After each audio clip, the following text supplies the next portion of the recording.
Hello, I'm Esther Githui-Ewart. It's Friday, September 17th. This is Africa 54.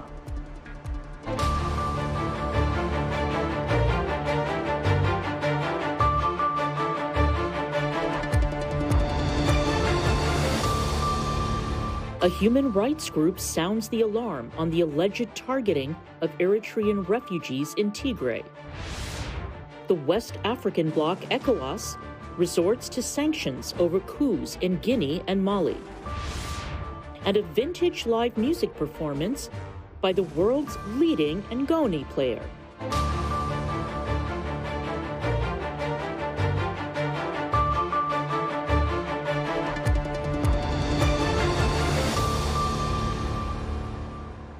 Eritrean soldiers and Tigrayan militias have allegedly raped, detained and killed Eritrean refugees in Ethiopia's northern region of Tigray, according to Human Rights Watch. Soraya Ali has more. Eritrean soldiers and Tigrayan militias raped, detained and killed Eritrean refugees in Ethiopia's northern Tigray region. That's according to a report by Human Rights Watch released on Thursday.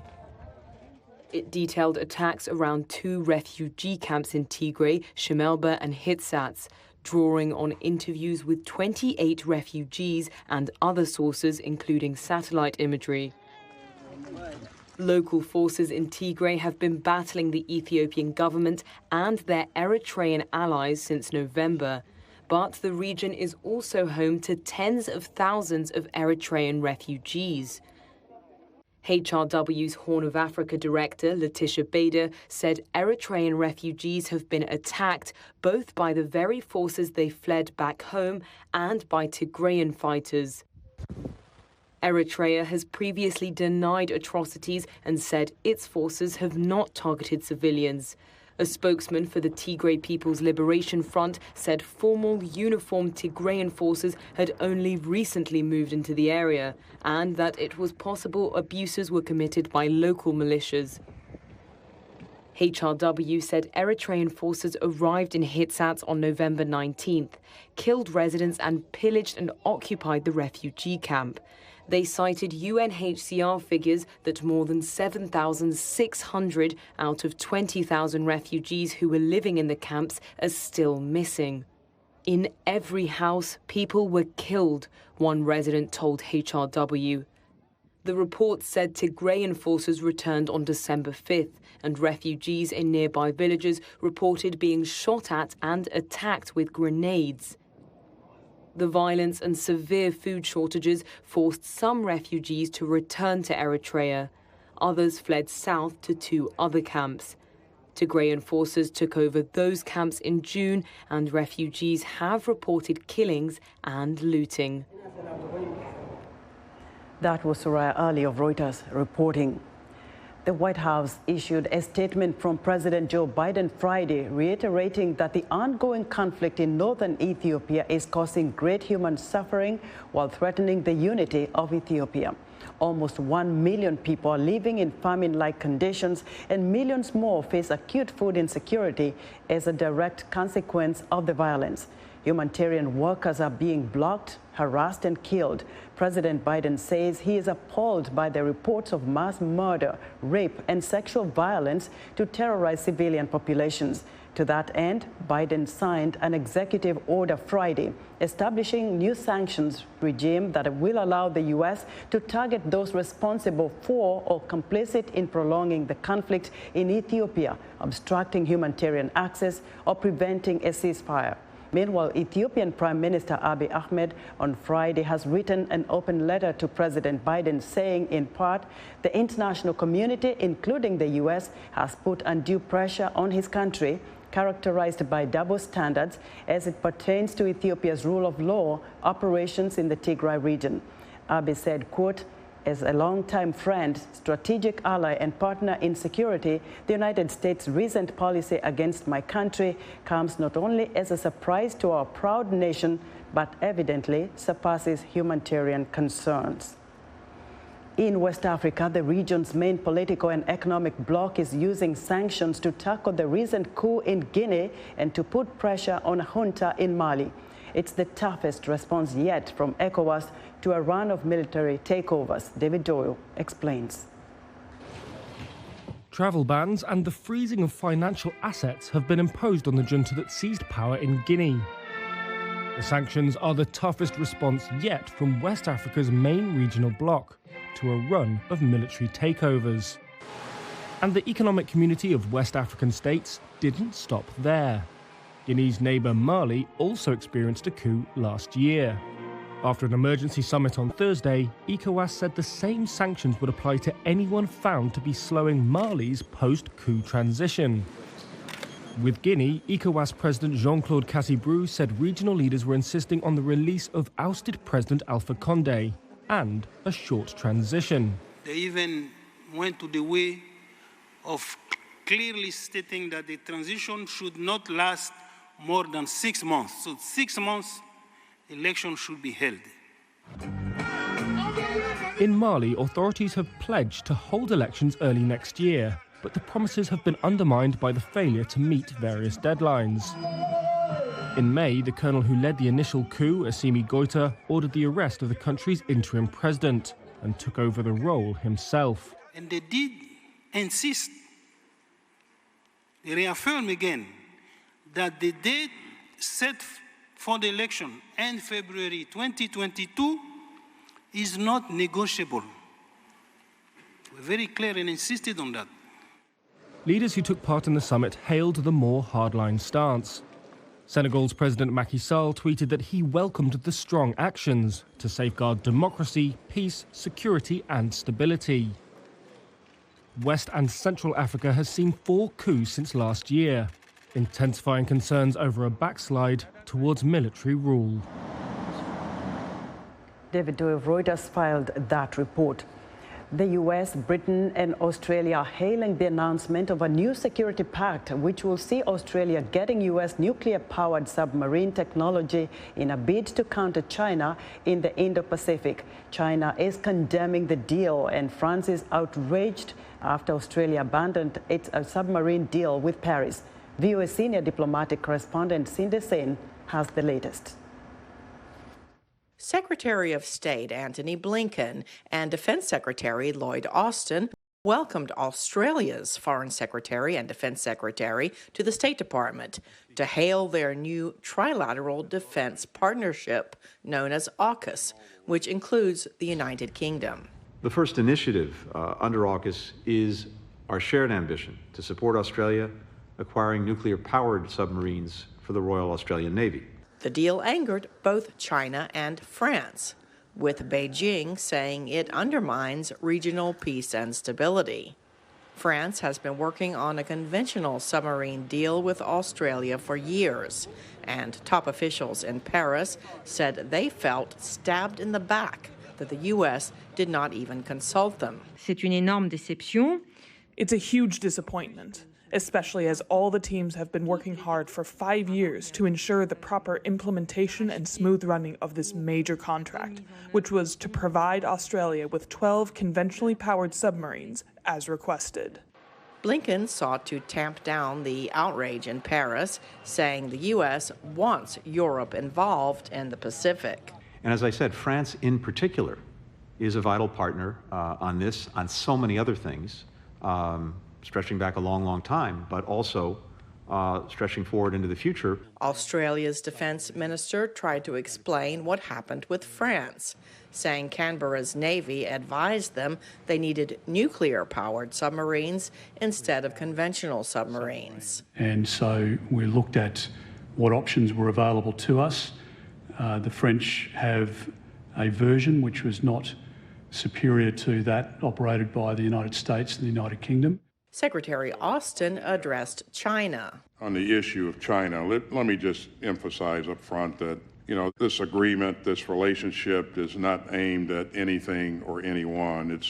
The intent here is to help improve our trilateral cooperation and in our capabilities across the board. One expert told VOA the nuclear submarine deal shows China may have gone too far in pressuring Australia and others in the Indo-Pacific. For those three countries to really focus on trying to deepen essentially their military technology sharing, which is already very deep, but to deepen it even more and focus on the Pacific is, clearly, I think, a message that they take this very seriously and that they take the Chinese threat very seriously. The European Union's foreign policy chief, Josep Borrell, was also upset about the deal and said this is a stark reminder that Europe has to make the issue of its strategic autonomy a priority, saying this shows that we must survive on our own. Cindy Sain, VOA News. A growing number of U.S. Republicans, including state governors, are vowing to mount legal challenges against President Joe Biden's sweeping measures to compel workers and federal employees to get vaccinated against COVID-19. White House Bureau Chief Patsy Widakuswara has the details. Vaccine disinformation, including American rapper Nicki Minaj's erroneous viral tweet alleging coronavirus vaccination causes impotence, and Republican governors opposing President Joe Biden's vaccine mandates. These are just some of the challenges faced by the administration in trying to get more Americans vaccinated. I proposed a requirement for COVID vaccines, and the governor of that state calls it, quote, a tyrannical type move. A tyrannical type move? This is the worst kind of politics because it's putting the lives of citizens of their states, especially children, at risk. And I refuse to give in to it. On Thursday, Biden slammed Republican governors fighting the mandate he announced last week to require vaccines for federal staff and contractors, healthcare personnel, and employees of businesses with 100 or more workers. More than a dozen states have enacted laws prohibiting mandatory COVID-19 vaccinations or even requirements for proof of vaccination. When you have a president like Biden issuing unconstitutional edicts against the American people, we have a responsibility to stand up for the Constitution and to fight back, and we are doing that in the state of Florida. Even though the vaccine is free and readily available, only 55% of Americans are fully vaccinated. The administration hopes the Biden vaccine mandate will boost that number. The move is supported by 60% of Americans, according to a recent Axios-Ipsos poll. That majority support hides very deep partisan divisions where over 80% of Democrats support the mandate, over 60% of independents support it, but only about 30% of Republicans support this new requirement, reflecting the continuing division on issues of COVID in the country. COVID-related mandates have jeopardized political futures. Democratic California Governor Gavin Newsom faced a recall election this week, launched to protest his pandemic approach. He said yes to science. He said yes to vaccines. He said yes to ending this pandemic. The governor kept his job by a wide margin, but only after top Democrats, including Biden and Vice President Kamala Harris, visited California to boost his campaign. Patsy Widakuswara, VOA News. Brian Taylor, an immigrant from Sierra Leone who is known in New York City as the Harlem Groomer, lost 80% of his non-essential business amid the COVID-19 pandemic. But he has found a unique way to keep doing his job and inspire a national movement. Elena Wolf has this story, narrated by Anna Rice. For many people, cutting their own hair was difficult enough during the COVID-19 pandemic. It was worse for dog owners. During the pandemic, I basically groomed her. I tried my best, bought some machines off of Amazon, but it wasn't the same as going to a groomer. We just took the scissors and just cut the hair lower. We didn't try to style it. But no one was more popular among Harlem dog owners than the certified dog groomer, Brian Taylor. The man with the colorful apron continued to groom pets out of a special van. Then the owners can pick up their freshly groomed pets at his home. That's Bean, that's Kayla, that's Ranger, that's Hamilton, that's Sky. My name is Brian Taylor, but most people know me as the dog father of Harlem. because I've groomed over 10,000 dogs in the last 10 years, and I've been able to take care of all the dogs in the community. Taylor calls the dog owners dog parents and his own home a daycare. This is supposed to be my kitchen when I was the dogs. They have cubbies. These are the cubbies that they have with their stuff. Business dropped during the pandemic, but grateful clients and local residents showered him with donations and gift cards. Taylor says he's using these donations to groom the dogs of pet owners who cannot afford his services. He also drives his van around the city to groom the pets of those who have hit hard economic times. The mobile service's GoFundMe page has raised enough funds to allow Taylor to start another grooming tour. The Sierra Leone native says he loves dogs, but wasn't allowed to have one in his earlier years. It's part of our Muslim religion that dogs are inside. So when I came here, around 15, my younger brother and I, we rescued a dog. And when we rescued the dog, we kept the dog for 3 weeks in my mom's basement because my mom found out from the smell of the dog, so we had to find another home for the dog. And I think at that moment, and I kept it in the back of my mind that one day I was gonna own my own dog. He says his mother wanted him to finish college and become a banker.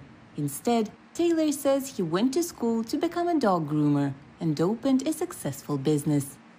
Grooming business across America is super successful because there's over 100 million dogs and cats, and there's over 300 million people.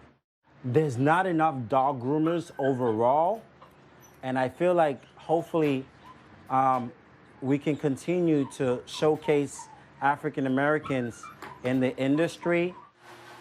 Taylor says he's glad he managed to keep his business running during the pandemic, but adds he's happy to see that business is returning to normal. For Eliana Wolf in New York, Anna Rice, VOA News.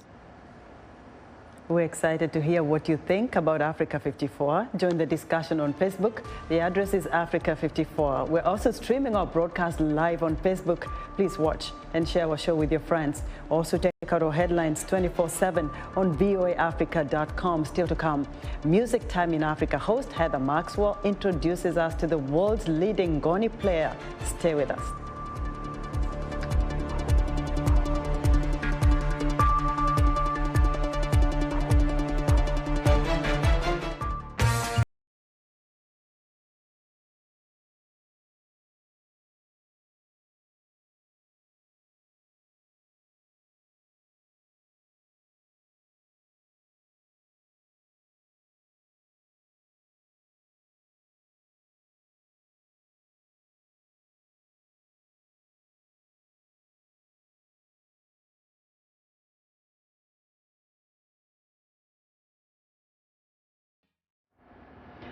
As Germany elect a new leader later this month, climate change is high on the agenda. Severe flooding killed hundreds of people in July, which scientists blamed on global warming.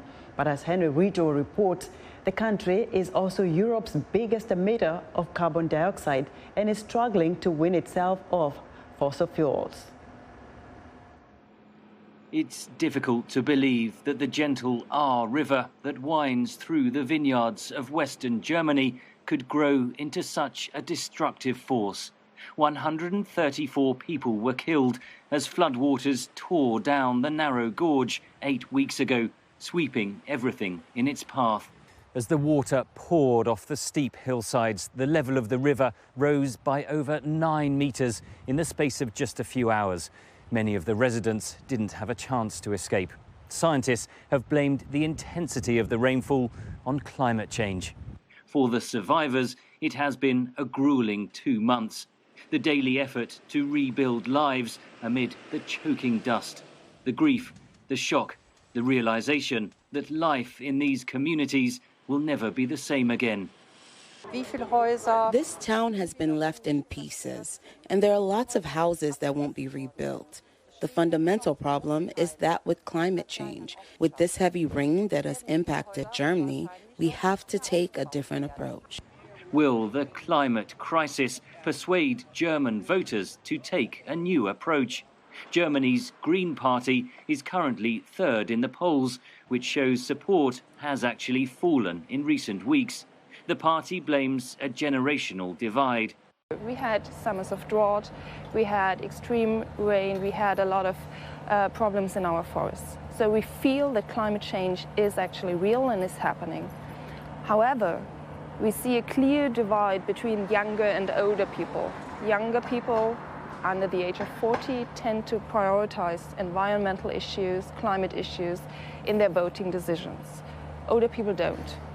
There is a geographical divide too. In Saxony, in eastern Germany, lie some of Europe's largest lignite mines, commonly known as brown coal. It's among the most polluting and least efficient sources of energy. Germany plans to close all its brown coal mines like this one by 2038, and some want them shut down much sooner. But there are two big questions. What would replace the tens of thousands of jobs that would be lost in an economically depressed area of Germany? And what would replace the brown coal that provides 20% of Germany's electricity? With Germany phasing out nuclear power by the end of 2022, local officials say their lignite remains vital to Germany's prosperity. Brown coal is still the #1 energy source in our state. Wind and solar are great, but when the sun doesn't shine or we have a day without wind, the basic energy supply for the industrial sector still has to be there. There is this East German saying, "I am a miner. Who can do more than me?" This basically says that as a miner, you are the foundation of the economy. Back in the Ahr Valley, many residents say they are too busy rebuilding to bother about politics. But there is also frustration. Of course, climate change was definitely part of the cause, but it was not the cause alone. They all kind of failed here, Merkel and her people. They failed. But I also believe the state politicians, they failed too. Merkel's successor faces daunting challenges, tackling the climate crisis while powering Europe's largest economy, reconciling the climate-conscious youth with older generations, and continuing to balance Germany's lingering economic divide between East and West. Henry Ridgewell for VOA News in Leipzig, Germany. VOA has hosted live music performances by artists from around the world for decades. Today, let's go back in time to enjoy one such vintage performance, a song by the world's leading Goni player from Mali and his family band. Here's Music Time in Africa host Heather Maxwell to tell us more.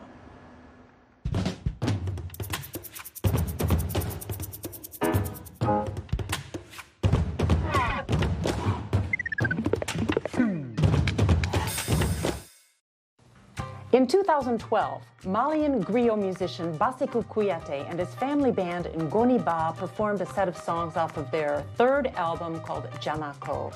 Here's Ne me fatigue pas, meaning don't tire me.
And that's our show for today. Be sure to watch Africa 54 on our website at voaafrica.com. From all of us